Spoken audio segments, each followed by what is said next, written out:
Welcome to part 5 of Expansion and Empire. Now we're going to talk about pushing the borders with Spain.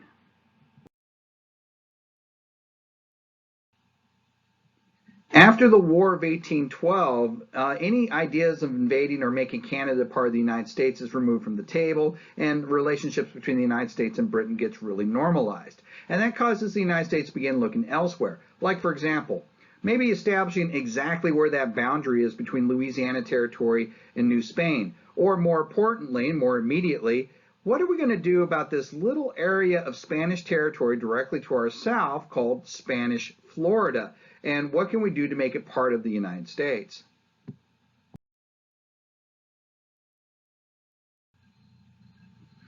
That is going to be a point of focus for the Secretary of State of President James Monroe.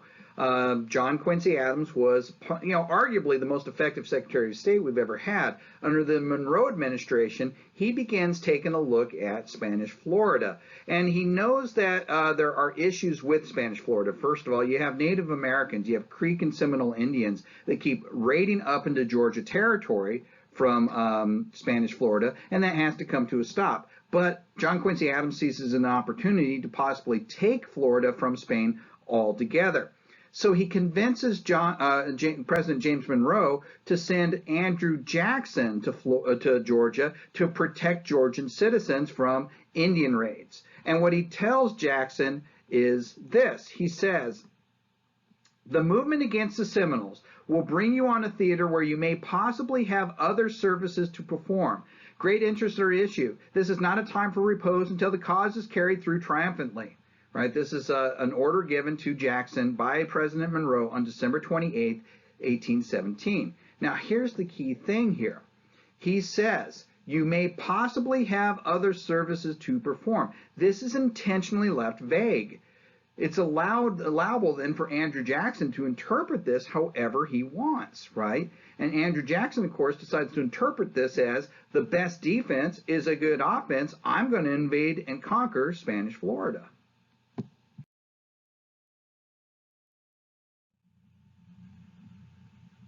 So, of course, that's exactly what he does. In 1818, Andrew Jackson moves into Spanish Florida.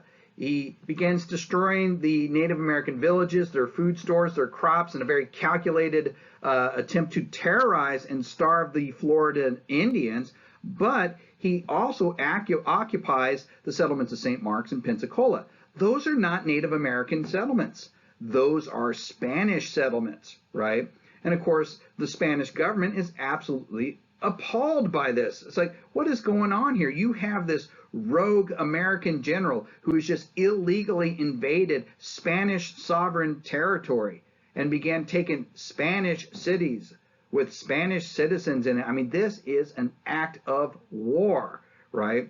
And of course, then the complaint of the Spanish fall back to the person who's really orchestrating all this, the Secretary of State of the United States, John Quincy Adams.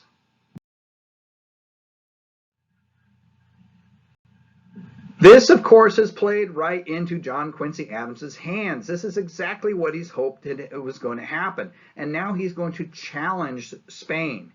He's going to tell them, he says, look, Spain must immediately decide to either place a force in Florida adequate at once for the protection of her territory, or cede to the United States a province of which she retains nothing but the nominal possession, which is in fact a post of annoyance to them. In other words, you can't protect it. So you ought to just hand it over to us, right?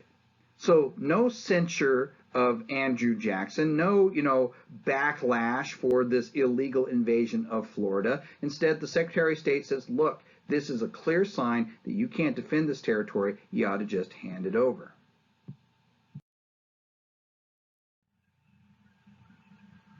And Spain will do exactly that. Rather than risk going to war with the United States, Spain is in a state of perpetual decline at this point and had been literally since the destruction of their Spanish Armada in 1588, honestly. But they just, they took a look around and they realized, first of all, there were very few Spanish inhabitants itself living in Florida. So there was very few Spaniards living there. So there wasn't a lot of people to protect in this territory.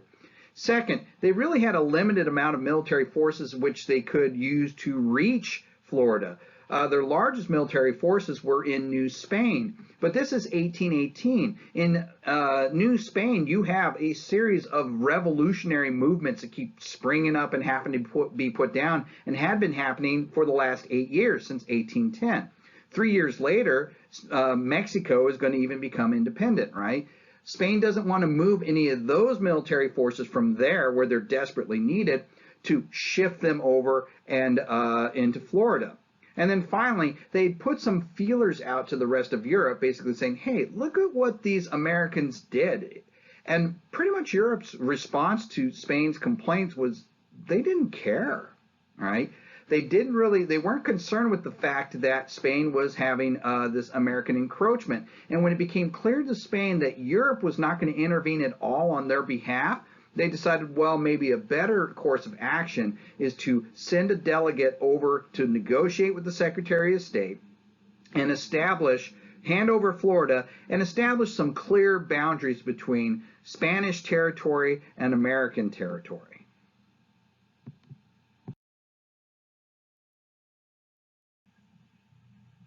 The result of this was Adams-Onis, who was sent by the Spanish, negotiated with Secretary of State John Quincy Adams, and they get the Adams-Onis Treaty, all right, of 1819.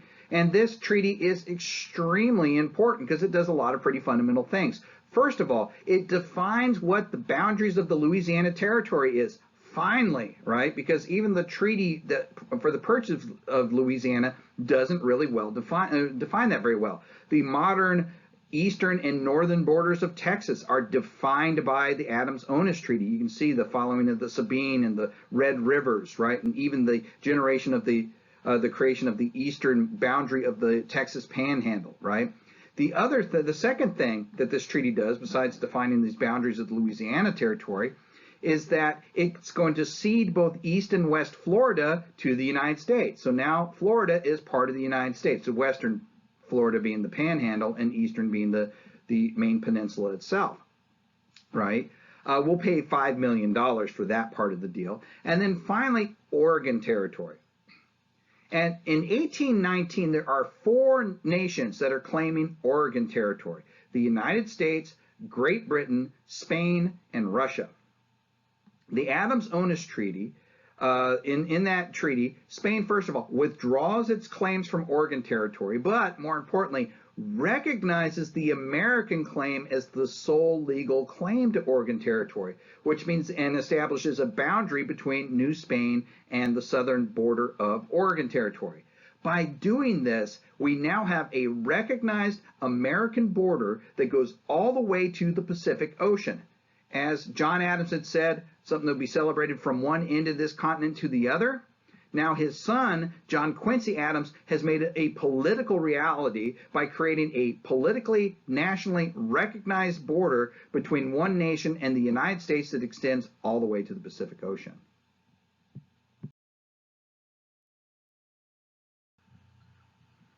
Now, one caveat that we should touch on real quick, because it's going to become a more and more predominant issue as we move forward in this class, is that as we organize this territory, how we're going to process and make them into states is going to bring the issue of slavery to bear. Slavery is always an issue in U.S. history until the end of the Civil War and the abolition of slavery in December of 1865 with the 13th Amendment, right? As the Louisiana Territory is getting organized, we're going to have one of the first states carved out of it, aside from Louisiana in the South, of course, and that is the state of Missouri. That same year that the Adams-Onis Treaty was signed, Missouri had applied for statehood, right? And it's going to be denied. Why? Well, because it was going to enter the United States as a slave state, right? And that was not acceptable to northern free states. The Northerners had an advantage in the House of Representatives as far as free staters because of population.